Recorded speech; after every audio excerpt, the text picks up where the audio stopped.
მოგესალმებით პირდაპირ ეთერშია სამედიცინო გადაცემა იმპულსი სტუდიაში თქვენთვის ირაკლი ფარულავა მუშაობს. დღეს გადაცემაში ნახავთ. შაქრიანი დიაბეტი. დაავადება, რომელიც მილიონობით ადამიანის ცხოვრებაზე ახდენს გავლენას. როგორ ამოვიცნოთ დაავადების პირველი სიმპტომები? დღეს ჩვენ ვისაუბრებთ ერთ-ერთ ყველაზე გავრცელებულ და მზარდ დაავადებაზე, შაქრიან დიაბეტზე, რომელიც მთელ მსოფლიოში მილიონობით ადამიანის ცხოვრებაზე ახდენს გავლენას. შაქრიანი დიაბეტი აღარ არის ასაკოვანთა დაავადება, ის სულ უფრო ხშირად ხვდება ახალგაზრდებსა და ბავშვებში, ამიტომ მნიშვნელოვანია იმ სიმპტომების ცოდნა, რომლებიც ადრეულ ეტაპზე დაავადების აღმოჩენის საშუალებას გვაძლევს. ადრეული დიაგნოსტიკა კი დაავადების ეფექტურად წარმართვის წინაპირობაა. შაქრიანი დიაბეტის რისკ ფაქტორები, მკურნალობა და პრევენცია. ამ თემაზე იმპულსის შეკითხვებს ენდოკრინოლოგი, მედიცინის დოქტორი თამარ პეშკოვა უპასუხებს. მოგესალმებით, თამარ, მადლობა სტუდიაში სტუმრობისთვის და ძალიან მნიშვნელოვან დაავადებაზე უნდა ვისაუბროთ, დაავადებაზე, რომელიც ძალიან ბევრი ადამიანის ცხოვრებას ცვლის.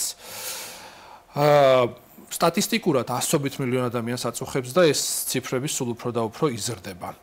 როგორია სტატისტიკა ჩვენს ქვეყანაში და რა შეიცვალა ბოლო წლების განმავლობაში საქართველოში დიაბეტის კუთხით? დიახ, მოგესალმებით ირაკლი, მივესალმები მაყურებელს.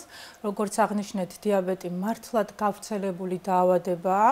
ის მიეკუთვნება არაგადამდებ დაავადებებს და დიაბეტის მსოფლიო ფედერაციის მონაცემებით დღესდღეობით მსოფლიოში 537 მილიონ ადამიანს აღენიშნება შაქრიანი დიაბეტი. სწორედ 2025 წლის აპრილში მოხდება ამ ციფრების განახლება. 2045 წლისთვის მონაცემებით პროგნოზირებულია, რომ 700 მილიონზე მეტ ადამიანს ექნება შაქრიანი დიაბეტი და თქვენ აღნიშნეთ, რომ დაავადებაც უფრო გაახალგაზრდავდა, რაც იმას ნიშნავს, რომ 5-დან 4 პაციენტი 60 წლამდე არის და საკმაოდ დიდ 1-დან 10-დან ყოველ ერთს აღენიშნება შაქრიანი დიაბეტი. ასევე ძალიან მნიშვნელოვანია, რომ დიაგნოსტირებული შემთხვევების გარდა ძალიან დიდი, ვთქვათ, 250 მილიონზე მეტ ადამიანს არ აქვს დიაგნოსტირებული შაქრიანი დიაბეტი, არ იციან, რომ აქვს შაქრიანი დიაბეტი.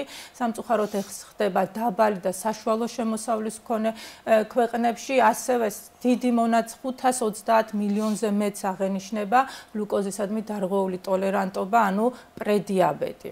საქართველოც არ წარმოადგენს გამონაკლისს და უკანასკნელი მონაცემებით 250,000-ზე მეტ ადამიანს აქვს დიაგნოსტირებული, ხაზს უსვამ, რომ დიაგნოსტირებული შაქრიანი დიაბეტი, ვინაიდან რეალური ციფრები იქნება საკმაოდ მაღალი. და ძალიან დიდია ციფრები, როდესაც არ არის დიაგნოსტირებული შემთხვევები. სამწუხაროდ ზიანის კუთხითაც ძალიან მნიშვნელოვანია, რა თქმა უნდა, არ ხდება დროულად დიაგნოსტირება და სამწუხაროდ უკვე ხდება პაციენტების მომართვიანობა ქრონიკული გართულებების ფონზე შაქრიანი დიაბეტის გამოვლენის პროცესში. და ძალიან მნიშვნელოვანია, რომ ეს მდგომარეობა შეიძლება შეიცვალოს, თუ ადამიანები მცირე ყურადღებას მაინც მიაქცევენ იმ სიმპტომებს, რომელიც შეიძლება გარკვეულწილად იყოს ტრიგერი დაავადების გამშვებაში, მაგრამ ამაზე ცოტა მოგვიანებით ვისაუბროთ, რა სიმპტომები არის საყურადღებო და რომლის უყურადღებობა არ შეიძლება. ირაკლი, ძალიან მნიშვნელოვანია, რომ თვით შაქრიანი დიაბეტის პროგრესირება და განვითარება ეტაპობრივად და შესაძლებელია რამდენიმე წელიც იყოს საჭირო, ხო? რა არის ზოგადად შაქრიანი დიაბეტი? შაქრიანი დიაბეტი ეს არის ქრონიკული ჰიპერგლიკემიის მდგომარეობა, ანუ სისხლში მაღალი შაქრის დონე. თავიდან შესაძლებელია არის გარკვეული ნორმები, ხო? ეს ნორმები არის მოწოდებული მსოფლიო ჯანდაცვის ორგანიზაციის, ამერიკის დიაბეტთა ასოციაციის და სამწუხაროდ ჩვენს რეალობაში არ ხდება სწორად მათი ინტერპრეტირება. ხა მოკლედ რო ახსნათ, ხო? აი გლუკოზის დონე უსმოდ, როდესაც ჩვენ საზღვრავთ პაციენტებში 100 მილიგრამ დეცილიტრზე, ან 5 და 5 მილიმოდზე მეტი, როდესაც აღენიშნება, ხო? ეს არის უკვე ჰიპერგლიკემია უსმოდ.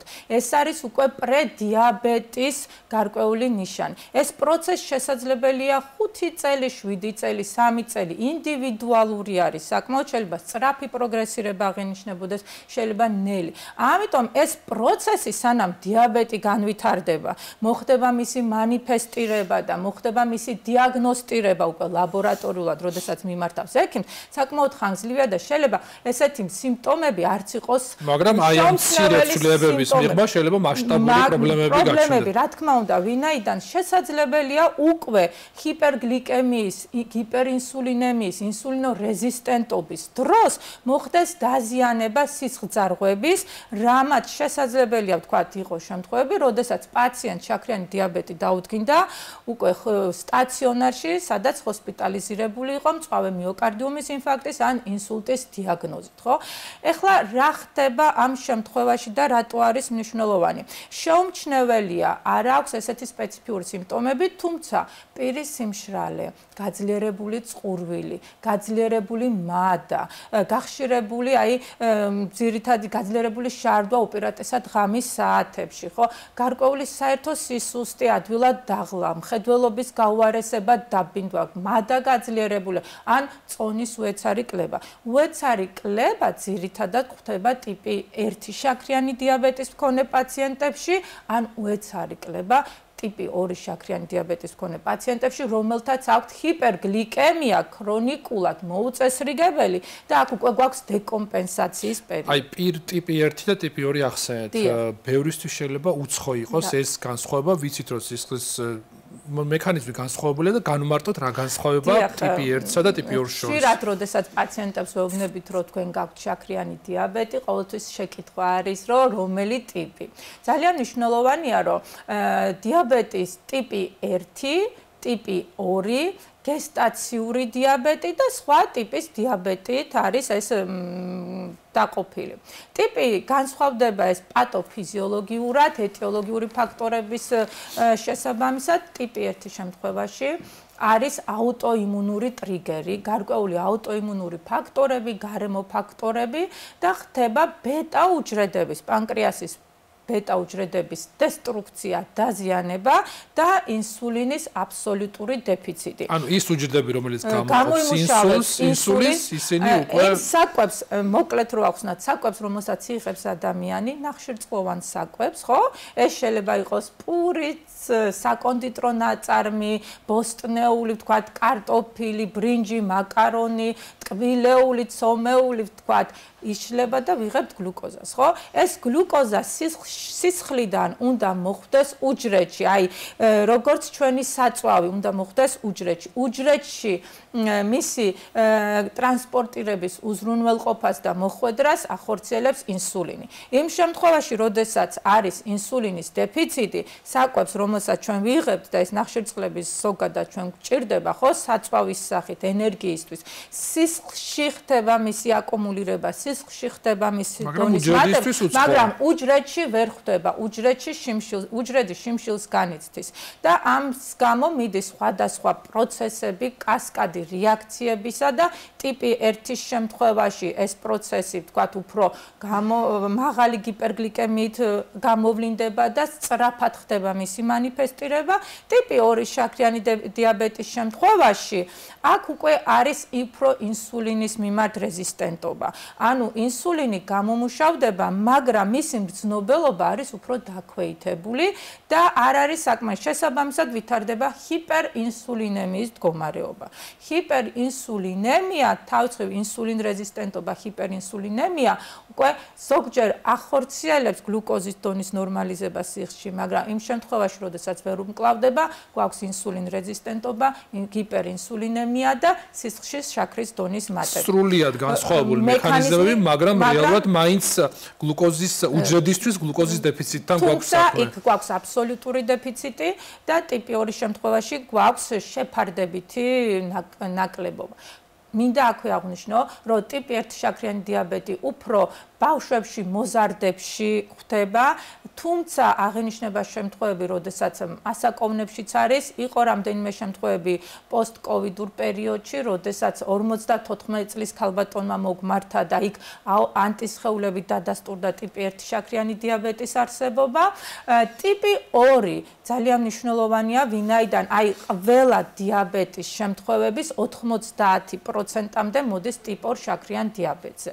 ტიპი 2 შაქრიანი დიაბეტის შემთხვევაში, როგორც აღნიშნეთ, არის ინსულინ რეზისტენტობა, სიმსუქნე, წონა და ძალიან მინდა ყურადღება გავამახვილო, რომ ამ ინსულინო რეზისტენტობა შედარებული არის აისბერგს. რასაც ჩვენ ხედავთ, ეს არის მისი მცირე გამოვლენა და წყლის ქვეშ, ხო, აისბერგი რო წარმოვიდგინოთ, ინსულინო რეზისტენტობის შემთხვევაში ძალიან ბევრი ფიზიოლოგიური პროცესები მიდის, რაც შესაძლებელია თუნდაც ახალგაზრდებში, თქვენ აღნიშნეთ, რომ ტიპი 2 გაახალგაზრდავებულიც არის, საკმაოდ ხშირი არის ბავშვებში, შესაძლებელია იყოს როგორც სიმსუქნე, ჭარბი წონა, უშვილობა, უნაყოფობა, პოლიცისტური საკვერცხეების სინდრომი, სხვადასხვა გამოვლენა ართრიტები, შესაძლებელია სუნთქვითი სისტემის დარღვევები, ჭარბი წონა, ჰიპერინსულინემია, ჰიპერტენზია, ინსულტი, ინფარქტი, გარკვეულ ონკოპათოლოგიების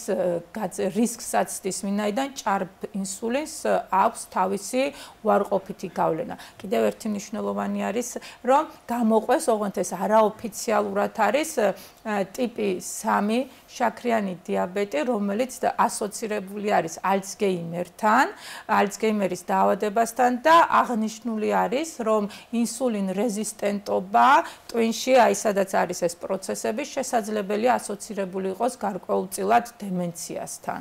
და ამ მიმართულებით კვლევები მიდის და შესაძლებელია გარკვეულ პერიოდში კლასიფიკაცია შაქრიანი დიაბეტის გადაიხედოს. უბრალოდ ისეთი სცენარი გამოვიდა, ტიტანიკზე ნაკლები არ არის რა, როცა ეხება საქმე აისბერგს და ტიპი 2-ს. იმისათვის, რომ ეს არ მოხდეს, ძალიან მნიშვნელოვანია და სულ უფრო ხშირად საუბრობენ ექიმები დროულ დიაგნოსტიკაზე და მნიშვნელობაზე, იმიტომ რომ დაავადება ფარულად მიმდინარეობს, ყველა ის გვერდითი ეფექტები და აისბერგის ქვედა ნაწილი არის დამალული და ეტაპობრივად აყენებს ზიანს ორგანიზმს და შეიძლება ერთ დღეს ესეთი მძიმე გართულებები, ინფარქტით, ინსულტით და სხვა პროცესებით გამოვლინდეს. ამისთვის მნიშვნელოვანია დროული დიაგნოსტიკა, დროული სკრინინგი. როგორია დღეს მიდგომა მედიცინის იმისათვის, რომ დროულად გამოვლინდეს დაავადება და რა თანამედროვე მიდგომები და რა უნდა გავაკეთოთ ამისთვის? ირაკლი, ძალიან მნიშვნელოვანია. ამ შემთხვევაში ჩვენ საუბრობთ ტიპ 2 შაქრიან დიაბეტზე. არის გარკვეული რისკ ფაქტორები, რომლის დროსაც მნიშვნელოვანია გლუკოზის მონიტორინგი, გლუკოზის დონის განსაზღვრა სისხლში. ჩვენ გვაქვს მისი მაჩვენებლები, სადაც შემდეგ შეგვიძლია კლასიფიცირება ნორმად, პრედიაბეტად თუ დიაბეტად და ამ შემთხვევაში რისკ ფაქტორები არის, თქვათ, ჭარბი წონა, სიმსუქნე, მემკვიდრეობა და რთული შაქრიანი დიაბეტი ტიპი 2, არტერიული ჰიპერტენზია, ღვიძლის გაცხიმოვნება, შესაძლებელია იყოს გესტაციური დიაბეტი ორსულობის დროს, შესაძლებელია იყოს მწვაჩობადობა, შეწყვეტილი ორსულობები. ეს არის გარკვეული რისკი. ჯგუფი, სადაც ყურადღებით გლუკოზის მონიტორინგი უნდა ვაწარმოოთ ხშირად. თუმცა ამერიკის დიაბეტთა ასოციაციის რეკომენდაციით წინათ იყო 45 წელი ასაკი. უკვე უკანასკნელი რამდენიმე წელი ეს ასაკი შეიცვალა და დღესდღეობით რეკომენდირებულია, რომ 35 წლიდან უნდა მოხდეს ყველასთან მიუხედავად რისკ ფაქტორებისა თუ შეიძლება საერთოდ არ ქონდეს არანაირი ჩივილი გლუკოზის დონის განსაზღვრა და დიაბეტის მსოფლიო ფედერაციის რეკომენდაციით და ირაკლი მინდა აღნიშნო, რომ ჩვენ კლინიკაში ამას ვაწარმოებთ და საკმაოდ ბევრი შემთხვევის დიაგნოსტირება მოხდა.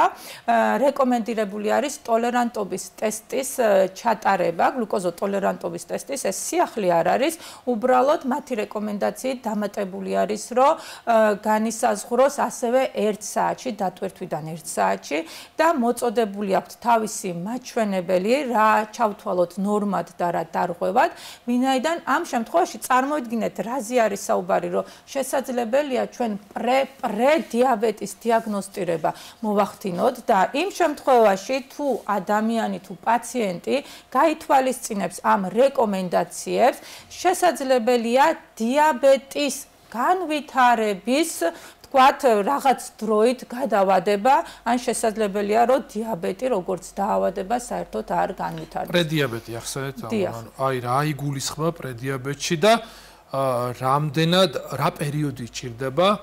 ეს შეკითხვა ალბათ ხშირად ჩდება, პრედიაბეტი გადაიზარდოს დიაბეტში.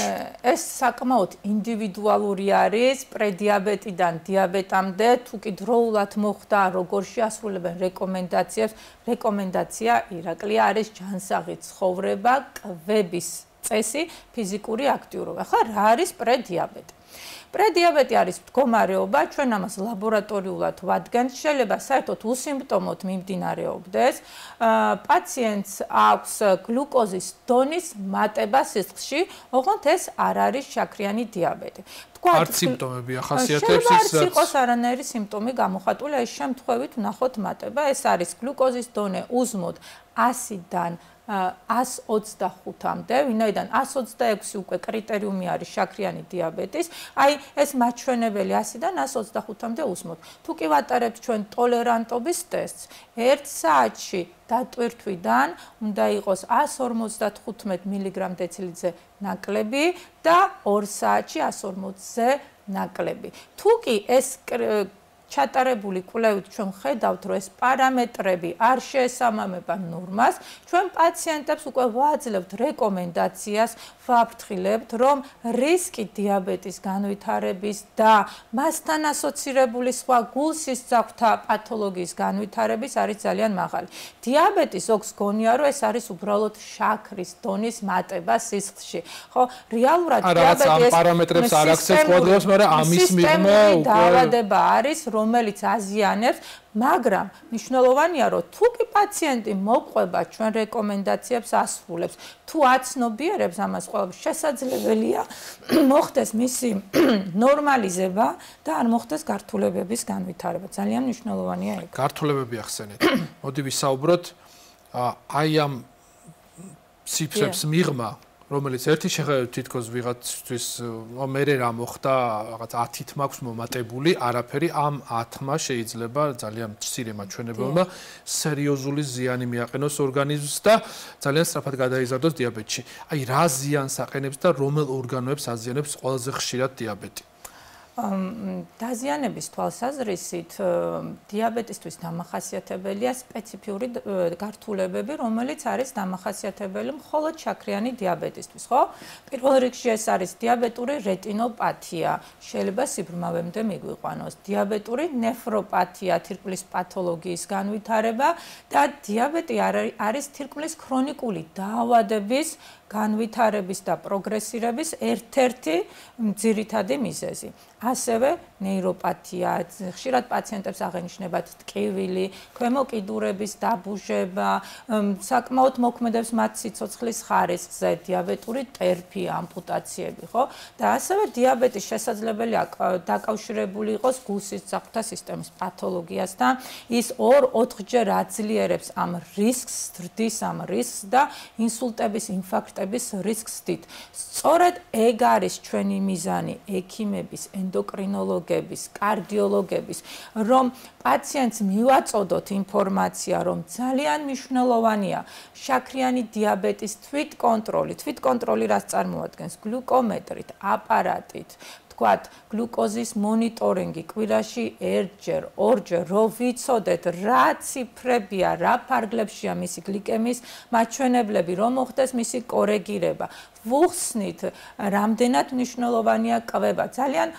ასევე ძალიან მნიშვნელოვანია დიაბეტის სკოლა, სადაც პაციენტებს ასწავლიან, თუმცა არ არიან სამწუხაროდ დაინტერესებული პაციენტები ამ დიაბეტით. ზოგადად პრევენციული მედიცინა ჩვენთან სამწუხაროდ მოიკოჩლებს და ეს დამოკიდებულება არის. პირველ რიგში ეს ღონისძიებები უნდა გატარდეს, რომ გააცნობიერონ რა არის დიაბეტი, რასთან აქვს საქმე, როდესაც პაციენტი აცნობიერებს, რომ გლუკოზის დონის მატებამ სისხლში რა გართულებები შეიძლება გამოიწვიოს და გარკვეულმა შეზღუდვებმა რა სარგებელი შეიძლება მოიტანოს, მე ვფიქრობ, რომ ჩვენთან ესეთი შემთხვევების მატება და ესეთი გართულებები არ იქნება, შემცირდება, საკმაოდ დიდი პრევენციული ღონისძიებებია და ალბათ განმანათლებელი ღონისძიებებია გასატარებელი დიაბეტის. არა მარტო დიაბეტთან, ბევრ დაავადებასთან მიმართებაში განსაკუთრებით საქმე ეხება, როდესაც სკრინინგულ მიდგომებს ეხება საქმე ონკოლოგიურ დაავადებებს, ეს ონკოლოგიური დაავადებები და მასთან დაკავშირებული სტიგმა ვიცით, რომ განსაკუთრებით სახიფათო ხა ბუნებრივი შიში, რომელიც არსებობს, მაგრამ ამ შიშის მიუხედავად, როცა ვიცით, რომ შეიძლება გარკვეული დაავადებების აღმოჩენა დროულად და მისი 100%-ით მკურნალობა პრაქტიკულად მაინც არის გარკვეულწილად შიში თუნდა სკრინინგული მიდგომების მიმართ და ბუნებრივია რა გასაკვირია რომ დიაბეტთან მიმართებაშიც ეს არსებობს. ინფორმაცია სწორად პაციენტისთვის გასაგებ ენაზე უნდა მივაწოდოთ, გავაგებინოთ, რომ აი ზოგჯერ ვეუბნები რომ იცით რა, აი სასწორზე რომ დავდოთ, თქვათ საკვები ეს თქვენი იქნება აჩმა, ბაკლავა, თქვათ სხვა საკვები და თქვენი ფასტფუდი რა თქმა უნდა, ალკოჰოლი, თამბაქოსისა და აი მეორე მხარეს რომ თქვენი ორგანოები, თვალები, გული, თირკმელი, ხო? და რომ იცით რომ აი ამ საკვებმა რომელსაც თქვენ აი ყოველდღიურად და არ აკონტროლებთ შაქრის დონეს, რომელს აირჩევთ, ხო? რა თქმა უნდა, ჯანმრთელობა, მაგრამ ეს უნდა ყოველთვის უნდა ვესაუბროთ, საკმაოდ დიდი ძალისხმევაა საჭირო, მხოლოდ მედიკამენტის გამოწერიდან ჩვენ ამ ეფექტზე და ამ შედეგს ვერ მივიღებთ. მნიშვნელოვანია საუბარი და გავაგებინოთ პაციენტს. მედიკამენტი ახსენეთ და ბუნებრივია ძალიან დიდი ინტერესია ყოველთვის, როდესაც საქმე ეხება დიაბეტის მკურნალობას. ეს მდგომარეობა ხშირ შემთხვევაში სრულიად გაუცნობიერებად მოდის, პაციენტმა არ იცის მდგომარეობის შესახებ, სრულიად სხვა დიაგნოზით მიდის, სხვა ჩივილებით მიდის კლინიკაში და აღმოაჩენს, რომ დიაბეტი აქვს, ან ტიპი 1-ის შემთხვევაში გარკვეული დაავადებების შემდეგ უცებ აღმოაჩნდება ეს მდგომარეობა და ბუნებრივია დგება აუცილებლობა მკურნალობის.